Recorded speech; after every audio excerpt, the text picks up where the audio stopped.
What if everything you've been told about America leading the AI race is a complete lie? While Silicon Valley CEOs parade around talking about their latest chatbot benchmarks and Twitter followers celebrate another OpenAI demo, China has been quietly building something far more dangerous, an AI empire that's already crushing us where it actually matters. The uncomfortable truth that tech elites whisper behind closed doors? We might have already lost this war before most Americans even realized we were fighting it. Forget everything you think you know about AI supremacy. This isn't about who has the flashiest product launch or the most impressive demo. This is about raw, industrial-scale AI deployment, and China is annihilating us. While American companies obsess over leaderboard rankings and benchmark scores, China has been methodically building the infrastructure, talent pipeline, and real-world applications that will determine who controls the next century of human progress. And the numbers? They're absolutely terrifying for America. Here's the dirty secret nobody wants to talk about. China has an 80 to 100% electricity reserve margin. America, a pathetic 15%. Think about what this means. Every time we want to build a massive AI data center, we're fighting for scraps of power on an aging, fragmented grid held together by regulatory tape and bureaucratic nightmares.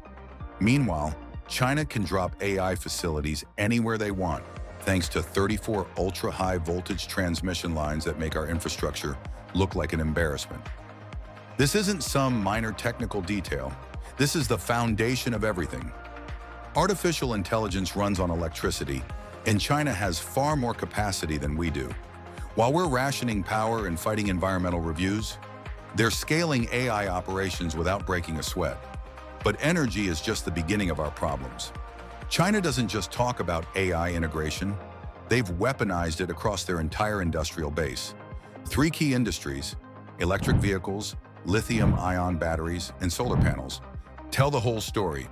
China produces 50% of the world's lithium-ion batteries, 70% of electric vehicles, and 80% of solar panels.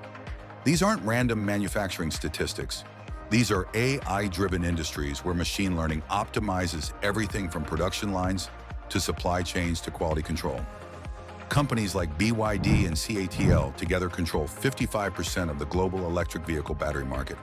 And they're not just supplying China, they're powering major international car makers from Tesla to BMW, making the entire global automotive industry dependent on Chinese AI-optimized manufacturing.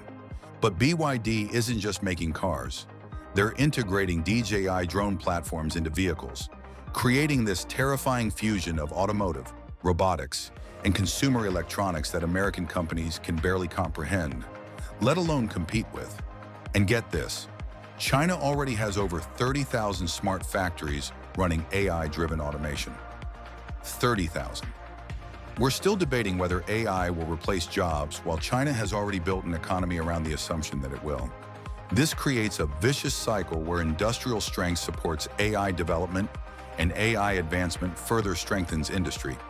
While we argue about regulations, they're building the future. But here's where it gets truly devastating. China produces 1.2 million STEM graduates every year. America, 300,000, and half of ours are foreign-born, many from China. China now produces 50% of the world's leading AI graduates. In America, 38% of our AI workforce is Chinese-born. Let that sink in. We're training their talent, they're keeping more and more of their talent, and we're wondering why we're falling behind. This isn't a temporary trend. This is a demographic tsunami that's been building for years, and it's about to hit us like a freight train. The pipeline advantage compounds every single year. While we debate immigration policies and student visa restrictions, China's domestic talent production machine keeps accelerating. China also leads in key scientific areas like chemistry, physics, and material science. In other words, the foundation technologies that drive AI advancement in semiconductors, quantum computing, and advanced energy systems. Remember when America led the world in technology? From 2003 to 2007, we dominated 60 out of 64 advanced technology fields. We were unstoppable. Fast forward to the 2019 to 2023 timeframe. China now leads in 57 of those same 64 fields. So in less than 2 decades, China didn't just catch up, they lapped us. Quantum computing, biotechnology, advanced materials. These are fields we invented, but China now dominates. Chinese institutions are producing 9 times more high-impact research papers than American ones. 9 times. While we're cutting science funding and arguing about budgets, they're making Xi Jinping's vision of technological supremacy a reality through coordinated long-term planning. Here's the most damning part. While American companies chase vanity metrics and benchmark scores, China is deploying AI in the real world at massive scale. Stanford's 2025 AI Index reveals something shocking.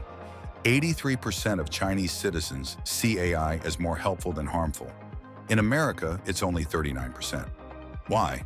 Because Chinese people use AI every day in transportation, healthcare, education, smart cities, and much more. They trust it because they live with it, and it makes their lives materially better and more convenient. We're still treating AI like a research project. China treats it like infrastructure. Here's another statistic. China is planning 500,000 autonomous vehicles by 2030. We're nowhere close.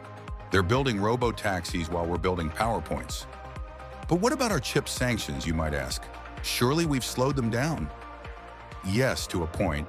At best, those sanctions give the US a several-month advantage before China catches up.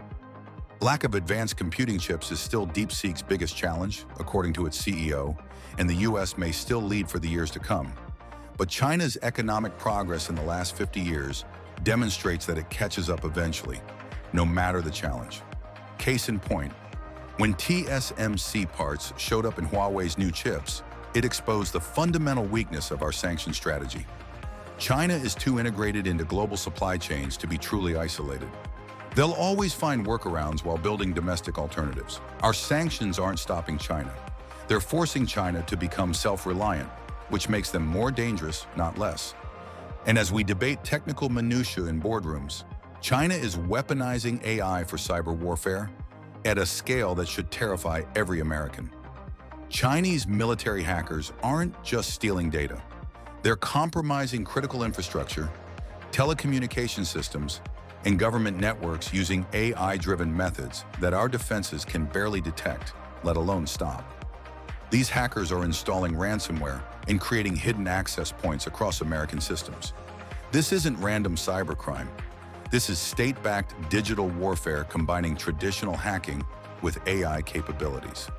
China's military focuses on information control and psychological operations in ways American law prohibits. While we tie our hands with regulations, they're combining AI with unrestricted cyber operations.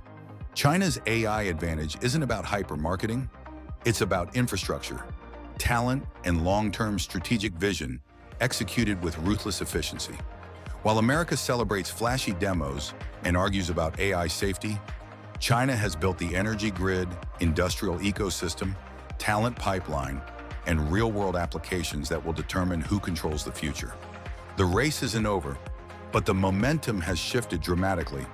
China isn't just competing, they're pulling ahead in ways that might be irreversible. The question isn't whether America can still win this race. The question is whether we're even running in the same race anymore, or if we're just convincing ourselves we are while China builds the future without us. What do you think? Is China's lead permanent, or can America still mount a comeback? The answer might determine who will prosper most in the 21st century. Drop your thoughts below, and don't forget to subscribe for more insights about our AI future.